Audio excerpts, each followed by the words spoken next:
Programa Brasil do Futuro. Notícia, opinião, as personalidades mais importantes e relevantes do cenário político passam por aqui. Tudo o que você precisa para começar o dia bem informado sobre os assuntos de Ribeirão Preto, do Brasil e do mundo, da política e do governo do Partido dos Trabalhadores. Apresentação: José Alfredo Carvalho, Nando Medeiros. Programa Brasil do Futuro. O Café PT de hoje recebe a secretária nacional de Cultura do Partido dos Trabalhadores e das Trabalhadoras, Viviane Martins, em um momento simbólico para a cultura brasileira e para o próprio partido. A gente começa falando sobre o reconhecimento internacional do cinema nacional com o filme O Agente Secreto, premiado no Globo de Ouro, e a conquista histórica do ator Wagner Moura, um resultado que recoloca o Brasil no centro da cena cultural mundial. Também vamos falar sobre política e gestão. Viviane Martins foi reconduzida para mais um mandato à frente da Secretaria Nacional de Cultura do PT e vai falar quais são as expectativas, os desafios e as prioridades para esse novo ciclo. Você é a nossa convidada e o nosso convidado para acompanhar esse bate-papo com a gente aqui no Café PT, que começa agora.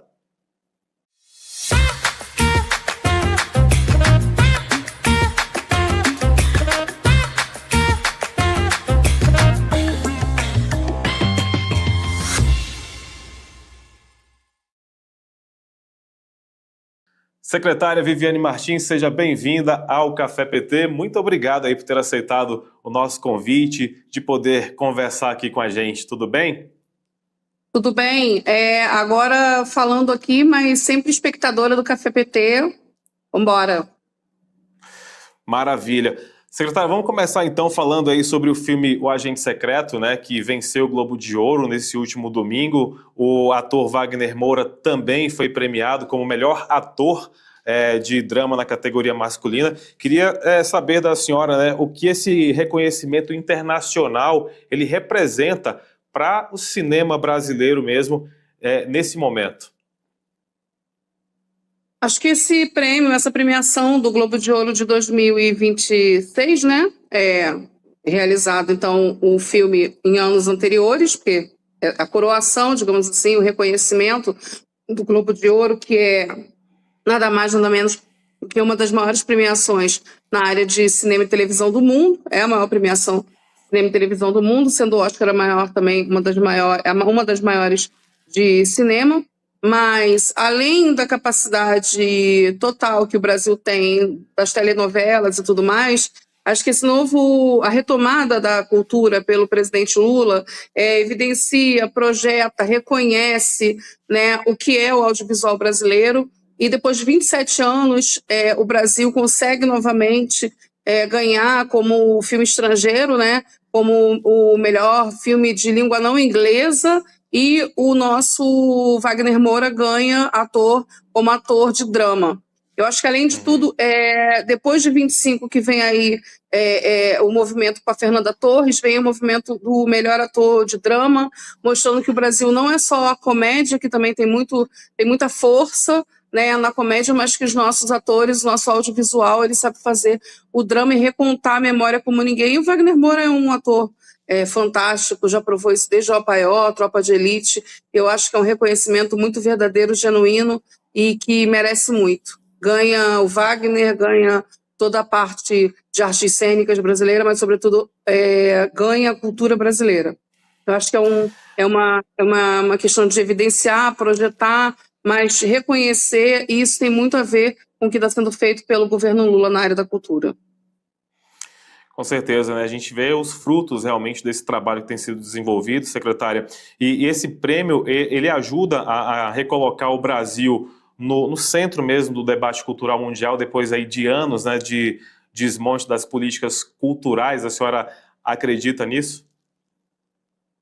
Eu acredito e vivo isso, né? Porque eu estou, né, nesse cargo de secretária nacional, reeleita recentemente, mas eu sou uma fazedora de cultura, eu sou uma artista, E a gente sentiu muito na pele, né, todos os nossos colegas e nosso ofício mesmo, os anos que nós passamos de 2016, na realidade. Porque o desmonte da cultura ele vem aí com o governo golpista, que impeachmentou de uma forma vil e covarde a nossa presidenta Dilma em 2 anos, e logo depois com o desgoverno daquele Lorde Valdemar, que eu não ouso falar o nome, que esse, infelizmente, não pôde sair para comemorar, né, a retomada do cinema brasileiro, a festa, mas isso tem tudo a ver com o remonte da cultura brasileira, quando se conecta novamente o Ministério da Cultura não mais existia, e são esses anos vindouros do governo Lula, né, desse terceiro mandato do nosso presidente Lula, que faz com que o cinema brasileiro retome com força, a indústria comece cada vez mais a gerar lucro, chegando aí não só a indústria cinematográfica, mas a indústria cultural, entre 3,1% e 3,59% do PIB brasileiro. Então, isso tem tudo a ver com a questão de colocar a cultura na centralidade da pauta política, que é o que o presidente Lula tem feito no seu governo. Perfeito, secretária. De uma certa forma, a senhora até já introduziu, né, a minha próxima pergunta, que é justamente sobre o papel mesmo do Estado, o papel do governo federal em relação às políticas públicas, né, para que produções brasileiras realmente alcancem esse nível de excelência e projeção internacional, que foi o caso agora do filme O Agente Secreto. Mas, secretária, só para a gente poder exemplificar, né, de que forma que o Estado ele é tão importante realmente nesse cenário? Olha, o Estado ele tem papel fundamental no cenário, né? Porque quando a gente... só para a gente entender o movimento. Existe um movimento progressista em relação à arte, em relação à cultura, que vê a cultura como um viés, um fator de desenvolvimento econômico, social e, óbvio, cultural, mas tem um outro movimento que é a antítese do que a gente faz, a antítese do que o PT debate, luta a vida inteira, né, que é esse desmonte da cultura. Né? Esse desmonte da cultura foi feito até o início do governo Lula, e aí a gente retoma todo o movimento. O governo Lula, o PT, o campo progressista de direita, o campo democrático, ele vê a cultura não como um gasto, mas como investimento. A gente entende que por exemplo, na Rouanet, a cada R$1 investido na Rouanet, R$7,59 voltam, porque são muitos postos de emprego, são 220 mil, mais de 228 mil postos de emprego gerados, é uma cadeia produtiva toda, né? A gente vê ontem a coroação, o reconhecimento do ator Wagner Moura, mas a gente entende que isso atrás tem toda uma cadeia produtiva, que envolve ali desde a produção, as camareiros, figurinistas, enfim, uma cadeia produtiva, uma economia criativa direta e indireta. E aí o governo Lula, ele remonta a Secretaria Nacional, ele monta a Secretaria Nacional de Economia Criativa no Ministério da Cultura, ele cria a Escola de Cultura Solano Trindade de Formação. Eu acho muito importante que a gente fale sobre a formação em cultura, é uma formação muito cara, e a SCULT tem esse papel fundamental de ir lá nos rincões, lá no Brasil mais profundo, e conseguir qualificar e aperfeiçoar o nosso povo na área da cultura. E tem a questão dos territórios, quando você tem todos os representantes do MINC espalhados em todos os territórios do Brasil, e os agentes culturais. Então, é fundamental e é objetivamente significativo, né? E uma virada de ampulheta, uma virada de chave, o antes desse governo Lula e o depois desse governo Lula para a cultura brasileira. Eu acho que isso tudo só está sendo possível, né, a partir do momento em que o presidente Lula vê e a nossa ministra Margarete Menezes vê. Eu quero aqui fazer uma saudação ao nosso secretário executivo, Márcio Tavares, que é ex-secretário nacional de Cultura do PT, né, um companheiro, um amigo muito aguerrido, e dizer que é fundamental esta retomada, e só existe hoje a cultura forte e potente, cada vez mais, mais de 3 bilhões investidos na cultura brasileira, porque existe Luiz Inácio da Silva, presidente da República, e a ministra Margarete Menezes no comando do Ministério da Cultura. Estou falando do Ministério da Cultura, mas tem vários outros investimentos na cultura pelo Brasil, e aí, no decorrer dessa nossa prosa aqui, eu vou falando sobre. Com certeza. Secretária, tem um outro tema que é muito importante, que é justamente como que essa obra, né, como Agente Secreto, Ainda Estou Aqui também no ano passado, essas obras elas dialogam realmente com a democracia e com a memória do país, né? O sucesso desse filme, ele mostra, né, que a cultura brasileira ela é diversa, crítica e também potente, mas também reforça a importância realmente da memória para que esse tipo, né, de ditadura que foi que a gente viveu realmente durante esse período, ele acabe não voltando novamente, né, não voltando ao país. Então, falar um pouquinho mesmo dessa importância, né, desse diálogo que essas obras elas têm realmente com a memória, especificamente também para o fortalecimento da democracia do Brasil. Assim, a gente tem o IBRAM, que é o Instituto Brasileiro de Museus, a gente tem o IPHAN, que é o Instituto de Patrimônio Histórico Nacional, né? E a gente entende que a memória ela é parte fundamental da construção da história e da cultura brasileira. O grupo Tortura Nunca Mais, do Rio de Janeiro, eu sou carioca e eu estou falando porque eu conheço profundamente, tem uma frase que é lembrar para nunca mais esquecer. Então, trazer de volta tudo o que aconteceu de uma forma muito objetiva e clara e fazer a projeção dessa história brasileira triste e recente para o mundo é exatamente lembrar para que a gente nunca mais esqueça, para que nunca mais aconteça. Então, a construção da memória, a preservação da memória, já tem mais de 1 milhão de espectadores no filme, né, o Agente Secreto, e também foi um estouro muito grande o filme Ainda Estou Aqui. Então são 2 anos consecutivos que as pessoas estão correndo atrás e à frente para ver os ganhadores do Globo de Ouro. Isso é uma evidência para o mundo. Então acho que a memória é isso. A memória precisa ser evidenciada para que nunca mais a gente esqueça e, portanto, nunca mais aconteça a noite sem fim, praticamente, que aconteceu no Brasil, numa memória recente, mas que a gente não pode nunca deixar de contar essa história para que se consolide cada vez mais o quão vil é viver numa ditadura militar como o Brasil viveu há algumas décadas atrás. O reconhecimento da memória é isso. É isso. Hoje estamos conversando com a secretária nacional de Cultura do PT, Viviane Martins. Eu vou para um rápido intervalo e volto já já aqui no Café PT. Não sai daí.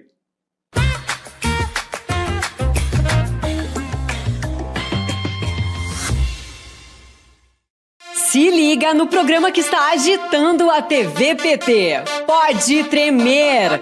O videocast para a juventude que gosta de política e para quem acha que não gosta também. Toda quinta-feira, às 18 horas, com reprise às terças no mesmo horário. Assista pelo canal do PT no YouTube, PT Sat, canal 1313, Rádio PT ou nas plataformas de streaming da Rádio PT. Não dá pra perder, né?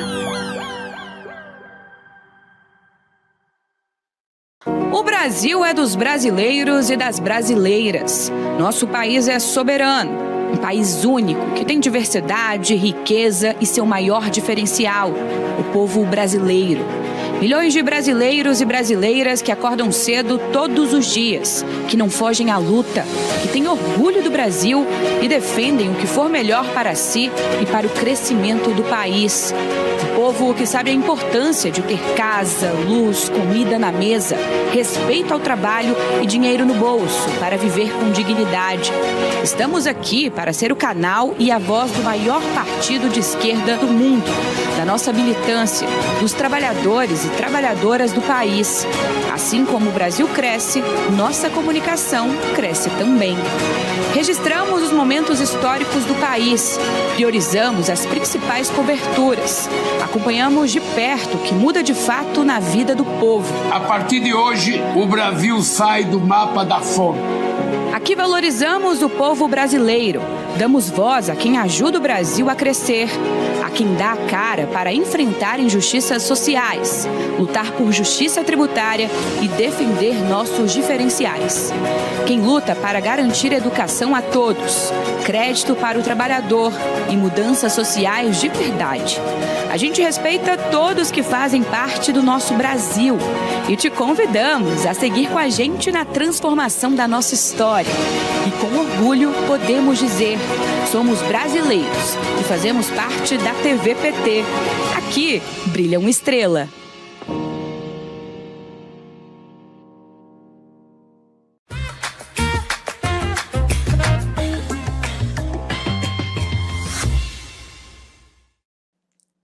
Já estamos de volta aqui no Café PT, muito obrigado pela sua companhia. Hoje estamos conversando com a secretária nacional de Cultura do PT, Viviane Martins, para falar sobre cultura, sobre Globo de Ouro, é mais uma conquista aí para o Brasil, e também para falar sobre gestão, né?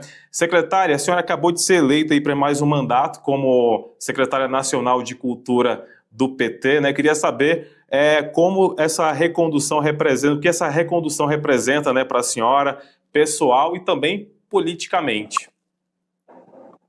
Olha, Anderson, eu vou falar como a Fernanda Montenegro falou no Alto da Compadecida, que senhora está no céu porque o meu reininho está muito em dia. E aí, assim, tô brincando, porque eu sou uma pessoa um tanto quanto tímida, mas aí eu faço as brincadeiras para desanuviar. Eu esqueci de falar na pergunta passada sobre a questão do ator Wagner Moura. É muito fundamental também a gente salientar que ele é baiano, né? É do Nordeste. E um ator da Bahia, do Nordeste, fora do eixo Rio-São Paulo, ser premiado com o Globo de Ouro é, assim, algo, como diz o meu presidente Lula, fenomenal. É fantástico, né? Sem dúvida. Porque é completamente fora do que a gente imagina que seja a inserção. E isso dá a esperança, o brasileiro, de todas as partes do Brasil, que ele não precisa necessariamente ser do eixo Rio-São Paulo para chegar lá e vencer. Então, mais uma vez o Nordeste salva o Brasil, né? E dizer que é muito fundamental essa diversidade, essa pluralidade dos lugares, dos estados. A Fernandinha Torres é carioca, o Wagner Moura é baiano, e isso quer dizer que o Brasil tem uma potência geral em todas as áreas, porque é um país de uma dimensão continental. Era isso que eu queria complementar aqui. Falar para você sobre a questão da gestão, né? A gente saiu do processo de eleição direta do PT em 2025, já começou um processo, digamos, um processo de eleição direta dos setoriais, foi bem rápido, Perfeito. Foram 2 ou 3 meses, e a gente conseguiu um consenso progressivo das forças políticas do partido para uma recondução. Então, a Secretaria Nacional de Cultura do PT não teve uma eleição, teve uma aclamação, porque todas as forças conseguiram fazer a convergência, que é o que a gente é ensinado no PT desde sempre, a fazer o consenso progressivo, né? E aí essa gestão, do ponto de vista pessoal e político, eu vou dividir em 2 partes.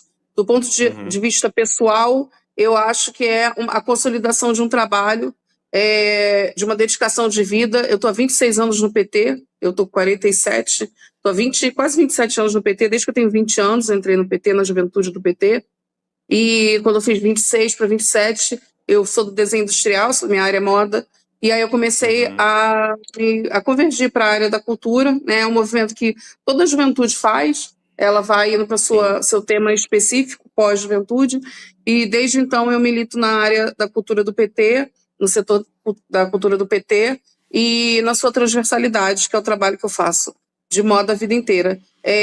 Eu acho que isso é um reconhecimento, uma coroação de um trabalho que é feito não da tendência A e B, porque eu acho que a pluralidade das tendências do PT é o que faz ele ser tão rico e salutar, ter essa capilaridade, sua democracia interna, e a gente conseguiu fazer essa convergência das forças políticas para a recondução. Essa nova gestão é uma gestão de consolidação desse trabalho, é um trabalho que é feito a várias mãos, né? Em todo o território brasileiro. Nós não tínhamos 2 secretarias, 2 estados, a gente não tinha secretaria estadual, agora a gente tem secretaria estadual em todo o Brasil, e o nosso trabalho, junto com a Secretaria de Nucleação da nossa companheira Claudinha, e no debate com a nossa companheira Lucinha dos movimentos populares, é fazer a mobilização para poder se inserir cada vez mais nos municípios, nos territórios, e principalmente no interior e fora do eixo, digamos assim, que a gente tem do sul-sudeste, mas também, né, para tirar dos grandes centros e fazer como se fossem nucleações, secretarias municipais, de núcleos de cultura, como a gente trabalhou muito nos comitês de cultura alguns anos atrás. Então, agora o trabalho é um trabalho de consolidação, né, junto aos territórios e junto à formação também. Nossa companheira Tássia é secretária nacional de formação. Então, acho que agora é a gente fazer um elo de transversalidade de ações, seguindo a orientação do PT e consolidando cada vez mais o projeto político que elegeu e reelegerá o nosso presidente Lula, em consonância no debate com os nossos pares que estão no asfalto e na planície, né? No Planalto e na planície. Quem está no movimentação social e quem está no governo, a gente tentar fazer um construto cada vez maior para que, enfim, o povo brasileiro, através da cultura, se consolide, amplie e seja cada vez mais feliz, porque o presidente Lula, o PT como um todo, o nosso presidente Edinho, a gente não quer só comida, a gente quer comida, diversão, balé, né? E eu acho que isso é fundamental, a cultura na centralidade da pauta política e trabalhar cada vez mais, acho que é trabalho. Se você for me perguntar qual é a nossa meta de sempre, é trabalho. Nós somos soldados, né, de uma causa e a gente vai assim, até o final para reeleger o presidente Lula e consolidar a política pública de cultura no Brasil. Secretária, a senhora falou, né, na questão da reconstrução durante o governo do presidente Lula, das políticas culturais também no governo do presidente Lula, mas eu queria projetar daqui para frente, né, uma redundância aí, mas falar daqui para frente qual seria realmente o papel do PT, né, como Partido dos Trabalhadores e das Trabalhadoras no debate cultural daqui para frente, qual seria realmente a importância do PT, ou qual é, melhor dizendo, a importância do PT nesse debate cultural. O Partido dos Trabalhadores, ele tem, né, uma secretaria de cultura que daqui se pensa muita coisa, que é levado tanto para o Ministério da Cultura, quanto até mesmo para o Parlamento, né, daqui é pensado muito do que é levado realmente para a cultura, mas só para as pessoas realmente entenderem, a militância, as pessoas que estão nos assistindo, realmente, qual é o papel do partido na cultura brasileira?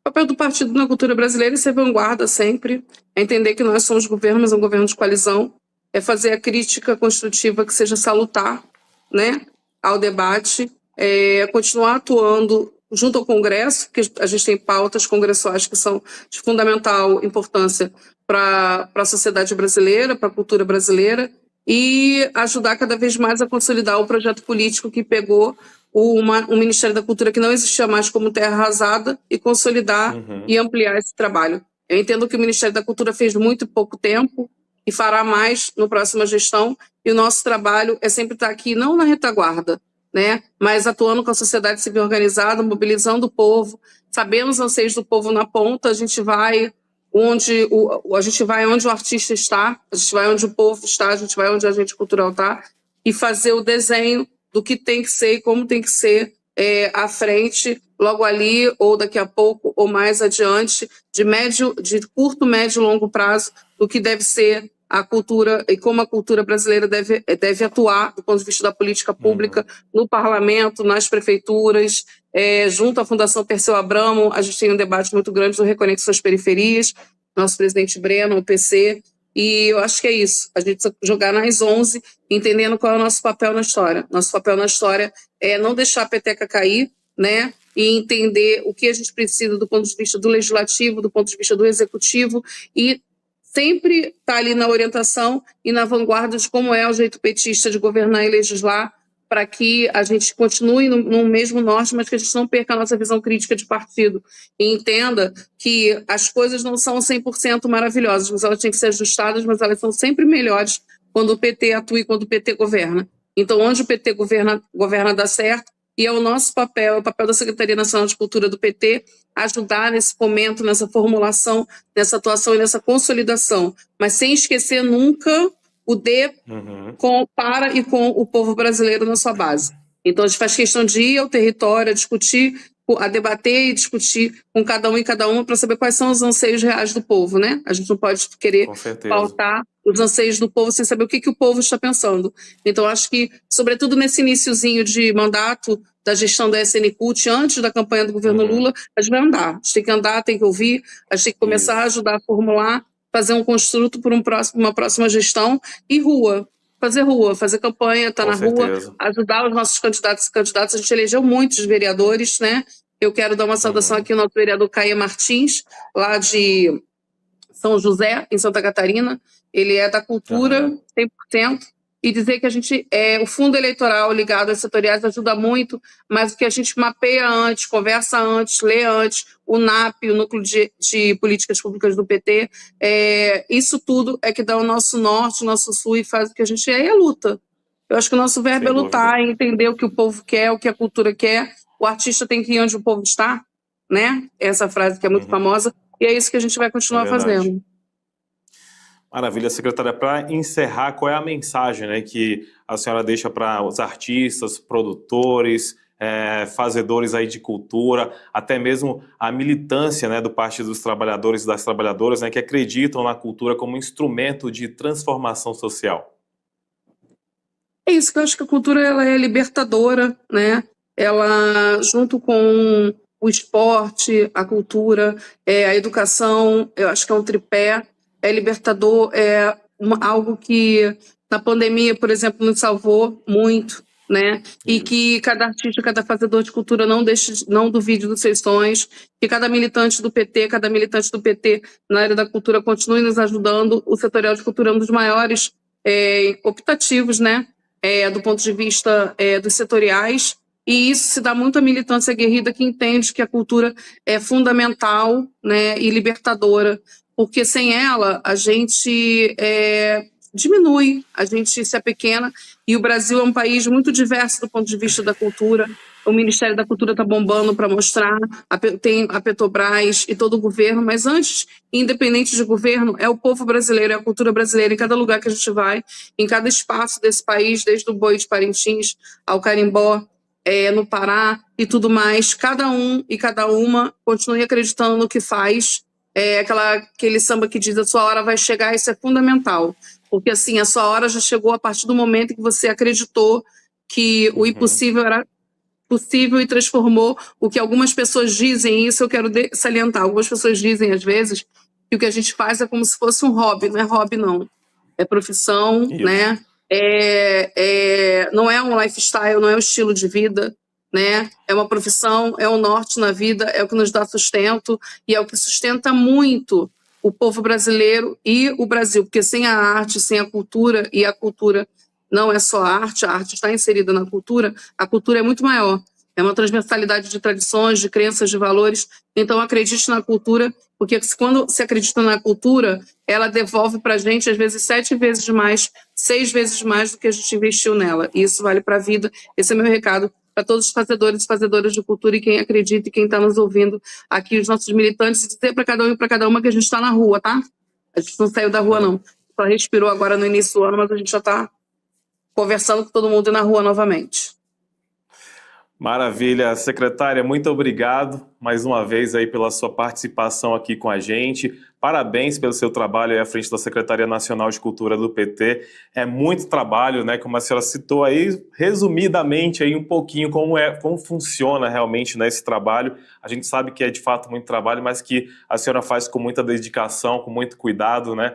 E é muito bom poder tê-la aqui também com a gente no Café PT. O espaço segue aberto, viu? Muito obrigado mais uma vez. Obrigada, Anderson. Meu coração é vermelho, eu estou de verde hoje porque esse filme ontem premiado me deu mais esperança. E viva a cultura brasileira, é Lula 2026. É isso aí, Obrigada. Viva a cultura brasileira. Muito obrigado. Para você que esteve com a gente também, muito obrigado pela sua companhia. A gente se encontra no próximo Café PT. Até lá.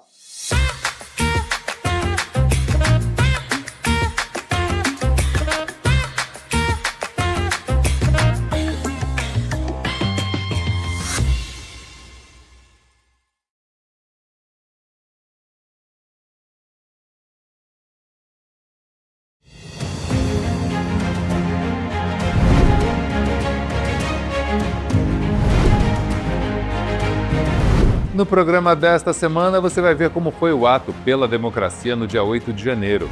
Vai relembrar o aniversário da APUESP e vai ver as novidades do Museu da Imigração. Acompanhe. No dia 8 de janeiro, quando a invasão às sedes dos 3 poderes em Brasília completou 3 anos, o programa Educação na TV e a APUESP estiveram presentes no ato em defesa da democracia, realizado no Salão Nobre da Faculdade de Direito do Largo de São Francisco. O ato reuniu lideranças estudantis e representantes de centrais sindicais, partidos políticos, associações e movimentos sociais. Em defesa da democracia, o ato também marcou posição das entidades contra a invasão da Venezuela e contra o projeto de lei da dosimetria, que reduz as penas dos golpistas. Eu espero sair daqui com um compromisso de todos, que nós vamos organizar um ato de rua, né, para que as centrais estão aqui, tá? Movimentos sociais, movimento estudantil, né, e ao mesmo tempo nós vamos contra a derrubada do veto agora, né? Forçar o Congresso Nacional, pedir para que o Congresso Nacional respeite o veto, porque o veto ele é coerente com aquilo que foi feito, foi um golpe, né? E não tem que ter, né, anistia para golpista, né? Golpista tem que pagar pelo que fez. Então, entendemos que nós temos que lutar pela não derrubada do veto. O evento teve como mestre de cerimônias o ator e diretor Paulo Betti, que reafirmou os motivos do ato. Não podemos de jeito nenhum esquecer o dia 8 de janeiro, porque o que aconteceu foi uma ameaça brutal à nossa democracia. Aquilo foi tudo articulado, concatenado, para que acontecesse do jeito que aconteceu, com depredação de prédios públicos, os mais significativos, os mais importantes da nossa democracia. Os estudantes ocuparam boa parte do plenário e seus representantes também foram firmes em suas falas. Apesar da conjuntura internacional não servir aos anseios dos povos, o Brasil hoje tem demonstrado ser feroz quando o assunto é defender a sua democracia e a sua soberania. Coube à professora Bebel, como organizadora, encerrar o histórico evento. Quero agradecer do fundo do coração a presença de todos, de todas, professores, o Movimento Moradia, o MAB, os estudantes, a saúde, enfim, todos que foram aqui dizer não ao golpe e sim à democracia e à soberania nacional. No dia 13 de janeiro, a APUESP comemorou 81 anos de resistência e luta. Fundada na cidade de São Carlos em 1945, surgiu como uma associação de professoras e professores defendendo direitos e uma educação pública de qualidade. Tornou-se um dos maiores sindicatos do país, tendo papel essencial na luta pelo fim da ditadura e pela restauração da democracia no Brasil. No último ato, realizado em 2025, suas bandeiras foram reafirmadas com vigor. Essa Praça da República está lotada, porque nós não recuamos, nós não temos medo, nós enfrentamos e nós dizemos o quê? Se nos afrontar, vai ter greve, porque nós não aceitaremos, jamais nós aceitaremos que acabe com os nossos dinheiros. Tem alguém aqui que é favorável ao fechamento de salas de aulas? Tem aqui que é favorável à tal da cisão, que é a reorganização?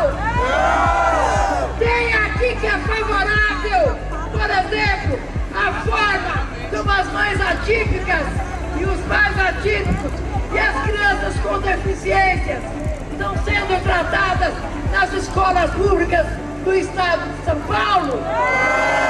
O que é que nós temos que fazer, companheirada? Na porrada! Luta! Bater luta! precisamos estar na rua. E a rua é essa praça que é nossa. No dia 14, quarta-feira, um grupo de baderneiros liderados por 2 vereadores do PL invadiu a sede da APUESP numa atitude de provocação. Várias entidades já se manifestaram condenando a ação. Invadir a sede de um sindicato, isso para mim tem nome, né? Eu acho que a gente está assistindo no mundo aí autoritarismos de tudo quanto é forma. Dentro do nosso sindicato nós não vamos permitir. Invadiram a sede do nosso sindicato e atiraram frango, né, nos funcionários e nos diretores do sindicato. Nós não deixaremos barato, nós vamos para cima. Por quê? Não para cima no sentido físico de atirar frango em ninguém. Nós vamos para cima pela justiça, nós vamos para cima exigir respeito, exigir democracia. Com Migrar, histórias compartilhadas sobre nós, o Museu da Imigração apresenta sua nova exposição de longa duração. Uma mostra que aposta na interatividade e em narrativas plurais para falar sobre migração, memória e pertencimento. O Museu da Imigração inaugura em dezembro de 2025 nossa nova exposição de longa duração que se chama Migrar, histórias compartilhadas sobre nós. Ela vem em substituição à nossa antiga exposição de longa duração, que é Migrar, experiências, memórias e identidades, e ela tem um novo olhar com novos protagonistas acerca da história das migrações em São Paulo e no Brasil. A nova exposição do Museu da Imigração tem 11 módulos, né? São módulos bastante densos em relação a informações também, e alguns deles com muitas novidades, com novas reflexões e com novas perspectivas mesmo acerca do que foram e são os deslocamentos humanos no Brasil. Alguns desses módulos são bastante emblemáticos, como por exemplo o módulo Territórios e Fronteiras, em que a gente discute um pouco quem pode ultrapassar fronteiras contemporaneamente no passado, quais são os muros que existem e que existiram também. Um outro módulo, deslocamentos indígenas e negros, dando destaque também, né, para a presença indígena na hospedaria de imigrantes de São Paulo, para as migrações internas também. Há um módulo específico sobre migrações internas, pouca gente sabe, mas das 3,5 milhões de pessoas que passaram pelo edifício da hospedaria de imigrantes do Brás, onde está sediado o Museu da Imigração, mais da metade era composta por brasileiros, vindos de todos os estados do Brasil. Então a gente achou muito conveniente fazer um módulo para tratar especificamente sobre as migrações nacionais e internas. Uma das questões que a equipe curatorial da nova exposição se propôs era torná-la mais interativa, com mais recursos tecnológicos, mas de uma maneira que fosse otimizada pelo nosso público. E com certeza o nosso penúltimo módulo, que é o Observatório das Migrações, é o grande módulo que ilustra essas novidades tecnológicas. Ele é um módulo que, particularmente para as escolas, eu acho que vai ser muito interessante. Ele traz para a gente informações do acervo digital do Museu da Imigração, traz séries de filmes, livros que a equipe do Museu da Imigração indica para professores, para estudantes, para interessados em geral na história e no presente das migrações. Então, é um módulo bastante tecnológico, mas que é uma tecnologia bastante a serviço da educação especialmente. Bom, gente, fica aqui então um convite para vocês, professores, estudantes interessados em geral, a conhecer a nova exposição de longa duração do Museu da Imigração, e com certeza estamos esperando vocês aqui para dialogarem com o nosso educativo, fazerem depois visitas com os estudantes, visitas mediadas, porque é uma grande oportunidade aqui com a nossa nova exposição de longa duração em entender melhor o passado e o presente das migrações, que dialoga com o nosso cotidiano, tá bom? Então, sempre muito bem-vindos ao Museu da Imigração. O programa de hoje fica por aqui. Acesse o portal e as redes sociais da APUESP para saber de outras notícias sobre educação. Aponte o celular para o QR Code e siga as redes sociais do Educação na TV. Até a próxima semana.